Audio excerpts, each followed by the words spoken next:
Well, finally made it.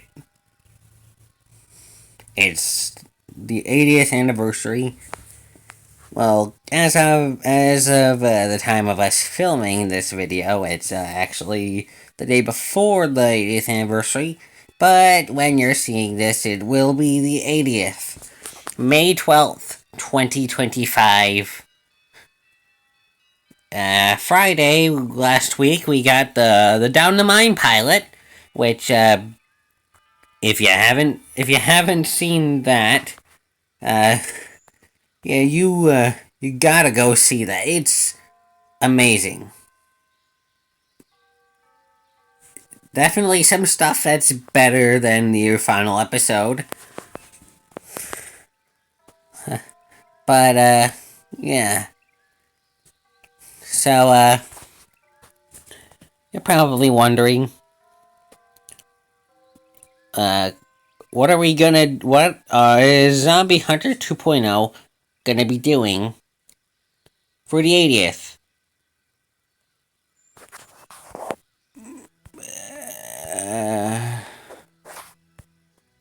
Uh, well, I don't exactly know.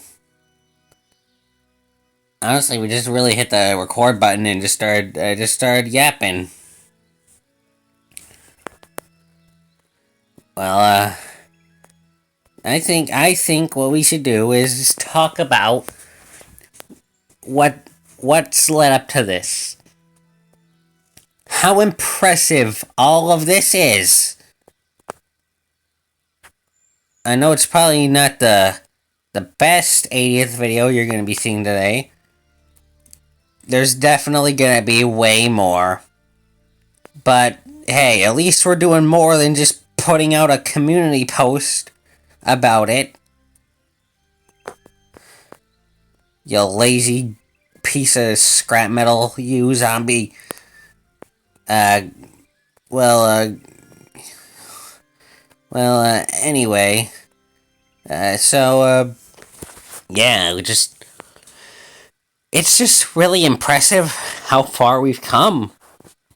19, like, where was the books? You know, apparently, like, less than a week after the Second World War ended, or at least less than a week after victory in Europe and their day. And, you know, to think such a big and beloved franchise started with a, a grandpa, or no, a father telling his son, sick with measles, a story about talking trains. To think that that's where this franchise, beloved by many kids and adults alike, got its roots. It's honestly a bit insane to think about. Then there was 1956 with the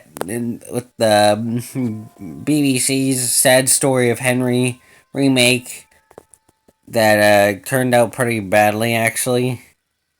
Yeah, like, why did they decide to film it live? Why didn't they just pre-record it and show it on TV? Yeah, that's kind of a stupid idea. But then, 1976, Andrew Lloyd Webber decided he wanted to make an animated series based on the Railway series. That never happened. And then 1983, we got, 1979, Britt Allcroft got around 1979, 1980, Britt Allcroft got the rights to making a TV series about the Railway series. Like, I think if I remember correctly, started like she was filming for a documentary about the Bluebell Railway. And of course, Stepney is a big part of the Bluebell Railway, and you can't like know about Stepney without knowing about the character in the Railway series. So you know, and then Allcroft was asked Wilbur if they could make a TV series. And of course, based on the previous two being a complete flop, he was not too enthusiastic.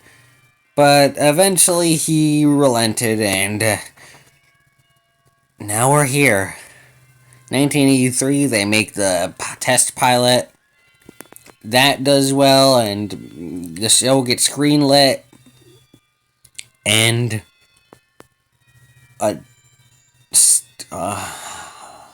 sorry, I just don't know what to say.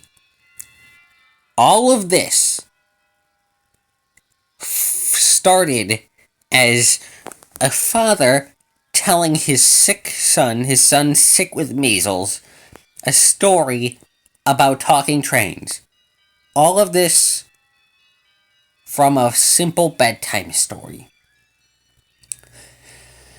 Now, if that isn't something, then I don't know what is. I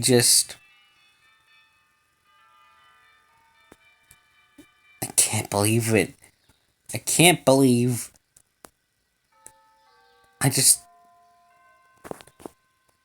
You see, this is what happens when you don't script these things or really have any sort of plan going into it.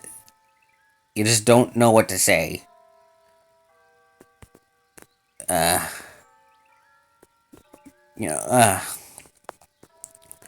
It's just like, it's not, Thomas and Friends is not just for kids. Like, George Carlin put it best.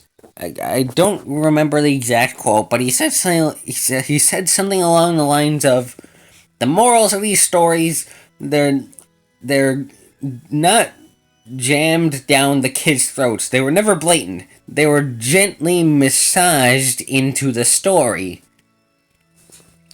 Like, you take, like, what's a good example? How about The Sad Story of Henry? The one that everyone likes to think is, like, horrifying and evil because they shut a train to a tunnel forever and ever and ever, even though they literally let him out of the tunnel in the very next episode.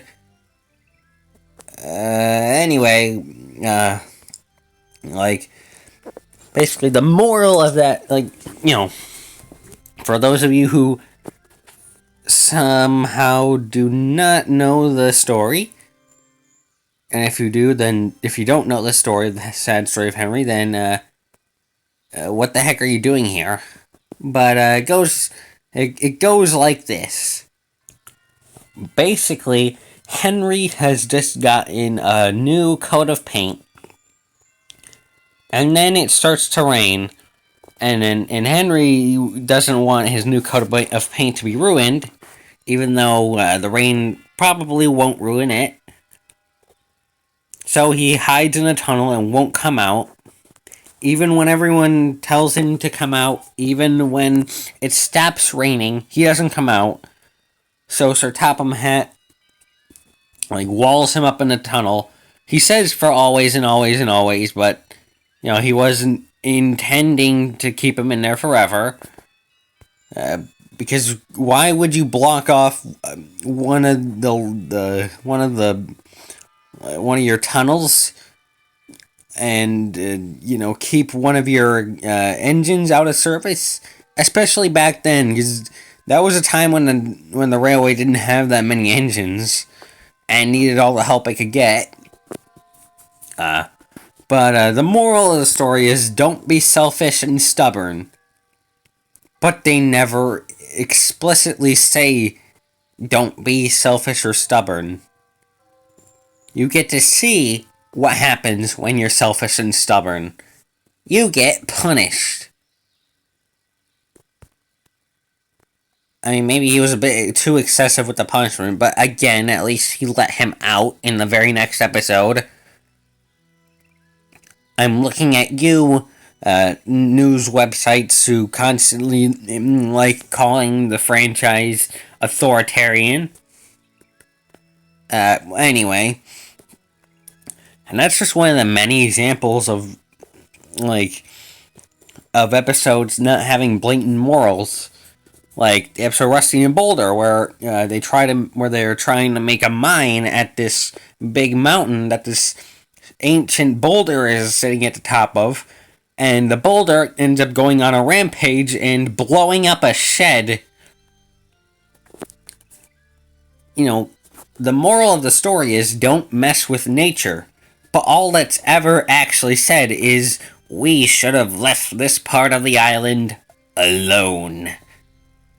Like, nothing. I mean, there were a few occasions where in the classic series where the morals were explicitly said, but that didn't happen very often. Not at all. Of course, when Hit bought the franchise, they started dumbing down the episodes and making them for toddlers. And,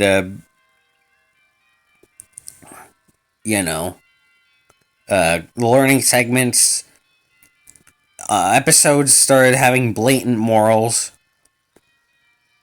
I think this is a perfect segue into the not-so-good parts of the franchise, which do exist.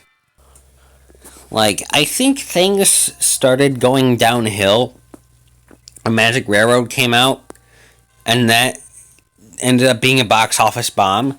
Don't get me wrong. I do kind of like Magic Railroad. It's not the worst thing ever, but it was kind of significantly different from everything we've seen previously. They introduced magic elements and stuff.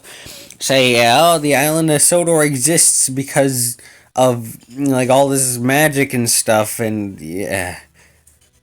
And then season 6, episodes started getting duller.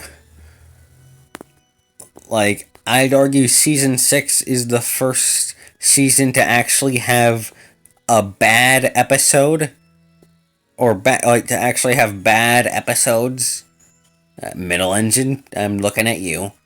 And, not helped at all by Alec Baldwin's narration quality decreasing. He just sounds bored and depressed. He dropped some of his actually good voices that he had in season 5. And then season 7 came around, and then Hit Entertainment bought the franchise. And then,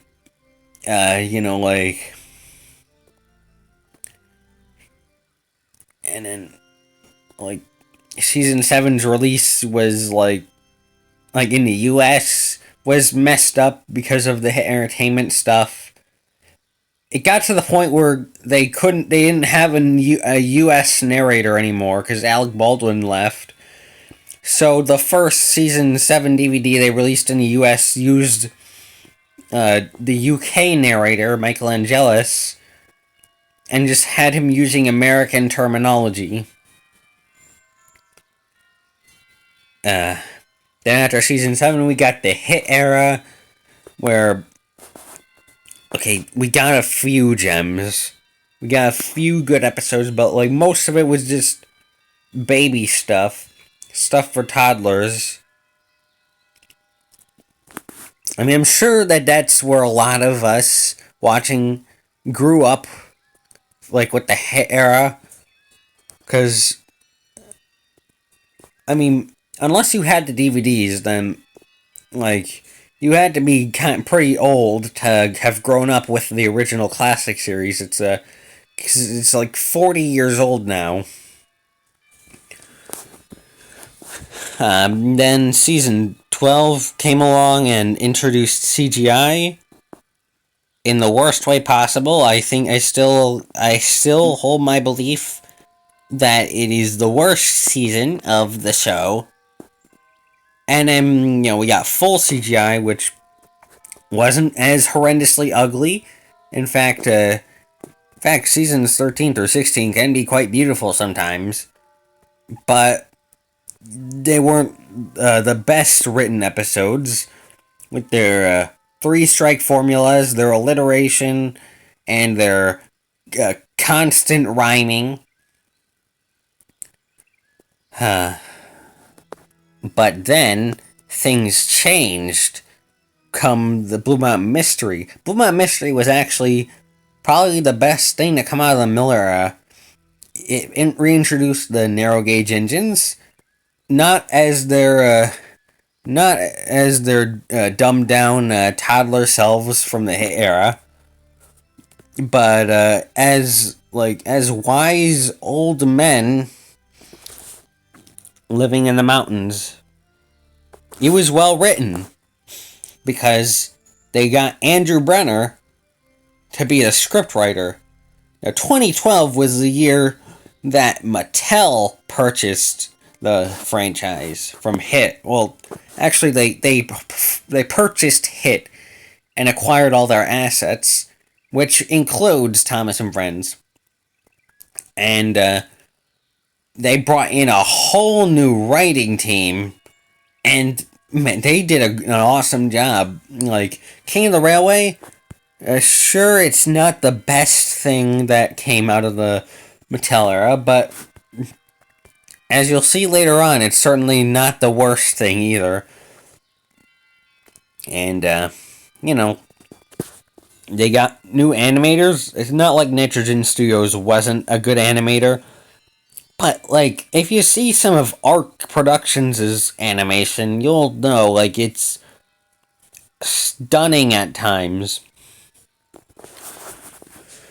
We got seasons 17 and 18 with Andrew Brenner as head writer, and the episodes actually started getting good again. Then come 2015, it was the 70th anniversary of the franchise. That was 10 years ago. Time is really time really does fly. But anyway, that year we got two specials. The Adventure Begins and Sodor's Legend of the Lost Treasure. Now, The Adventure Begins was a complete retelling of the first two Railway Series books in order. Well, maybe not a complete retelling, they skipped over some stories, but mostly a complete retelling. And they introduced stuff like me, Thomas, in my green LBSC livery, and James in his black livery. There were some things that weren't. There were some things that weren't good, like Henry being in his old shape, and Henry being afraid of the rain because he's actually afraid of the rain and not just vain about his paintwork. But those are honestly just nitpicks. The Adventure Begins was awesome. And it's available in its entirety for free on the official on the official Thomas and Friends YouTube channel. So if you somehow haven't seen it yet, I suggest you do. And then Legend of the Lost Treasure. Oh my god, that was an epic movie. Like, they introduced stuff like the miniature gauge engines that hadn't appeared, like, since the Railway Series. They introduced, like, the Arlesborough branch line. They reintroduced Donald and Douglas. And it was like, the whole movie itself was just cinematic as heck. Like, if you look at some of the shots from Lost Treasure, oh my god, you'll be crying. Especially that one scene of, like, Sailor John, the main villain. Like, flipping, like, underwater with the treasure. Oh my god. And you got a lot of action-packed scenes too, like the shot of the pirate ship being knocked over after, the shot of the major gauge engines shoving a bunch of hoppers in front of the pirate ship to slow it down. It was on a flatbed on the tracks.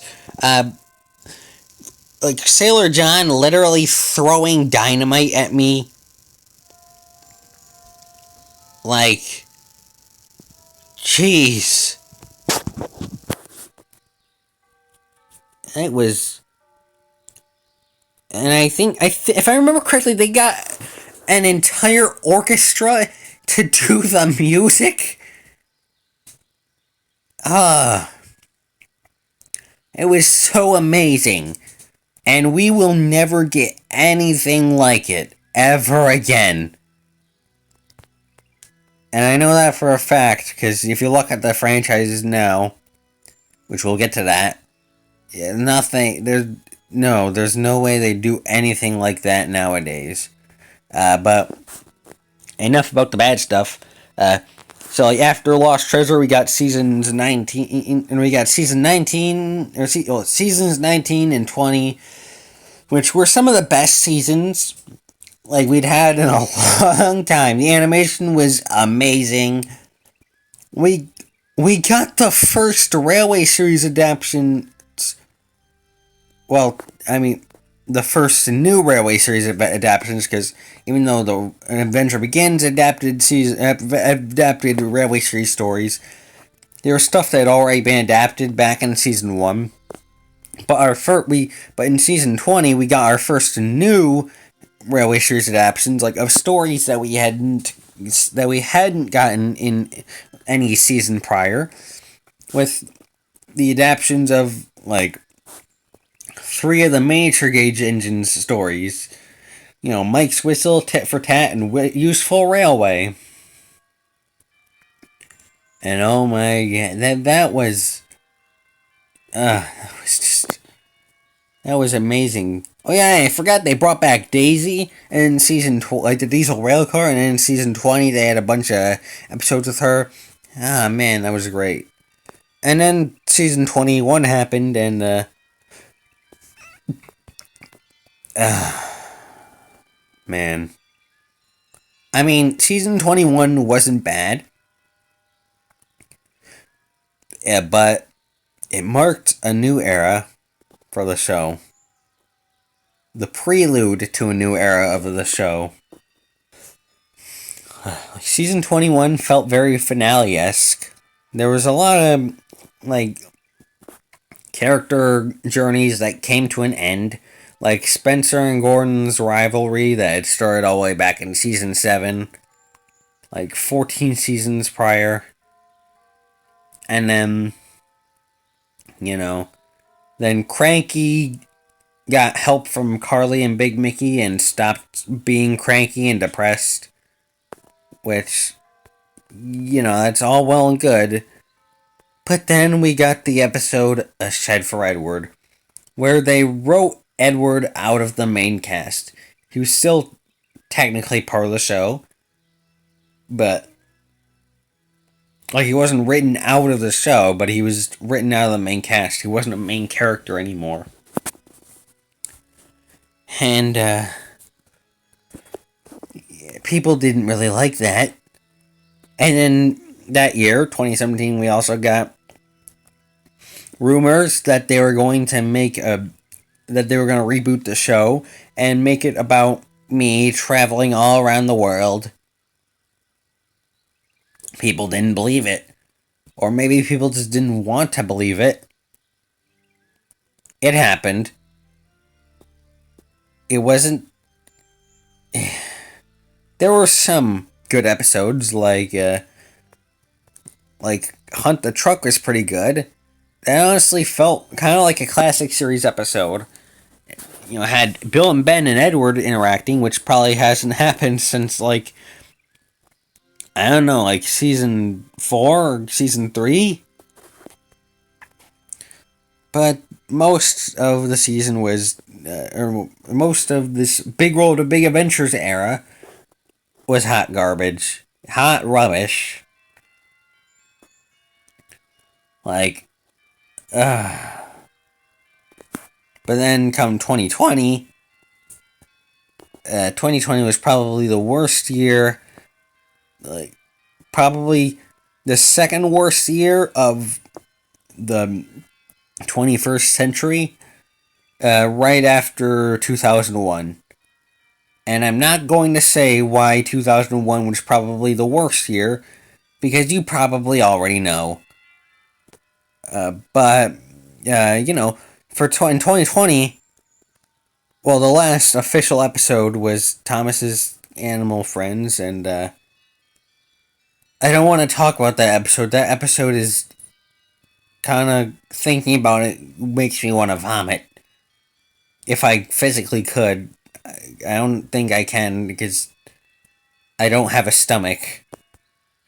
But then we got the Royal Engine. Sure, it was for the 75th anniversary. That was 5 years ago. Can time please stop? Please? Well, anyway. The Royal Engine wasn't as good as The Adventure Begins. But I think many fans consider the Royal Engine to be the official finale for the series. Lots of Railway Series references. You know, lots of stuff about not just Railway Series references to the whole show. They reference the Railway Series, they reference Thomas and the Magic Railroad, they reference like the classic series. All thanks to Michael White, who was literally a Thomas fan who got hired to write for the show. He has a YouTube channel that he still posts on to this day. Hopefully I'll remember to link it in the description. But, yeah. And then 2021 happened. I think around late 2020, we got an image of a 2D Thomas, or 2D version of me, looking cartoony as all heck, with a logo saying Thomas and Friends, all engines go. We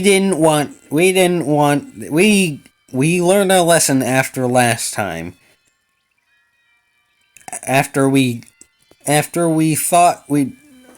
when we thought that Big World Big Adventures wouldn't happen, and it did. We learned our lesson. We knew this would probably happen. We started a hashtag Make Thomas Great Again. But hashtags never work. And October 2021, we got absolute rubbish.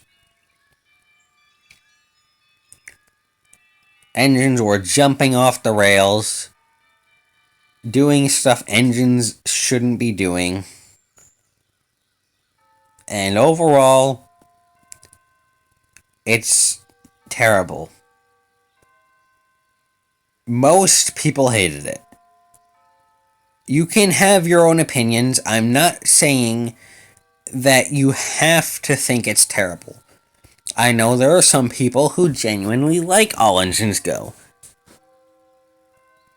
And I'm not going to say those people are stupid, because they're not. They just have a different opinion. I don't want to cause any sort of arguments, but I don't want to say anything controversial. Personally, I think All Engines Go is not very good. If you think it's good, then that's your opinion. And you have the right to keep that opinion. But my opinion is that it's not good. I think I've heard that episodes are getting slightly better. but I don't really watch All Engines Go, so I wouldn't know. Although apparently All Engines Go is set to end this year, marking the second time that the TV series has ended.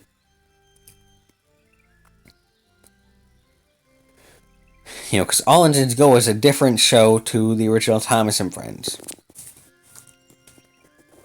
The original Thomas and Friends ended with the Royal Engine. All Engines Go is ending with, I don't remember the name, like something about a music festival. Apparently, Duck, Donald, and Douglas are going to be appearing, based on the fact that they have merchandise releasing of them. In fact, we actually own a All Engines Go motorized Donald, but,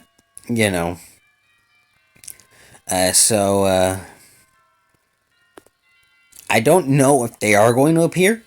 I checked the wiki, and it doesn't say anything about Donald and Douglas and Duck appearing.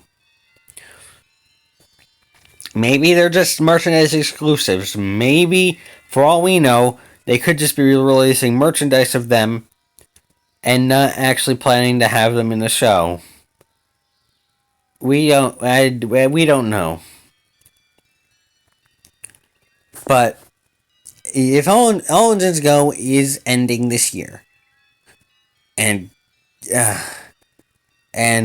God knows what's going to happen after this. I think they said they have something. I think Mattel said that they have something planned for 2026. Please don't tell me it's some new reboot. I hope it's not. I think we need to let the franchise just die at this point. Or the show, at least. Keep it. I think we just need to keep it in merchandise exclusive franchise. Because, honestly, the merchandise we're getting this year is, pretty good. Like, have you seen the new Trackmaster engines? Or motor. They're called motor. I can't get used. I will never get used to calling them motorized. But have you seen the new ones this year? And then Playrail's coming out, or Playrail came out with a Railway Series styled me. Kato, or Kato, however you pronounce it, is coming out with an ON30 scale Duke. Oh my god, this year is probably one of the best anniversaries. And as I said, it's probably the best anniversary we've gotten, maybe even better than the 70th. Again, we got the Down the Mine pilot this year. Yeah, the franchise has had some rocky bits. But, I haven't even mentioned the fan content. Because, of course, the show itself isn't always the best. But fan content is usually pretty good. Emphasis on usually. I'm not going to name off any specific examples, because I don't want to offend anyone, but not everything the comics community makes is good. But most of it is. People make some of the best looking fan-made videos. Some people recreate, Gauge 1 props. Some people, recreate, CGI models. Some people use their own models to make new episodes. It's gotten to the point where we literally made a new Thomas Gauge 1, prop, Thomas episode.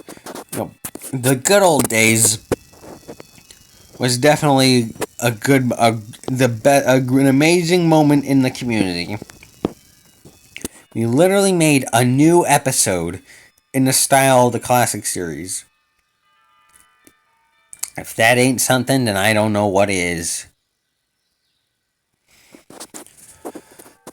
Not to mention all the people who make video essays on the franchise, people who make funny meme content. That's us. People who make People like this franchise has evolved into something amazing. Whenever Thomas and Friends becomes public domain, I think that's supposed to be around 2060. I can't wait to see what fans do with the franchise. Because, if we could make our own show, and some people basically have, like, there are so many fan made Thomas series that it's not even funny.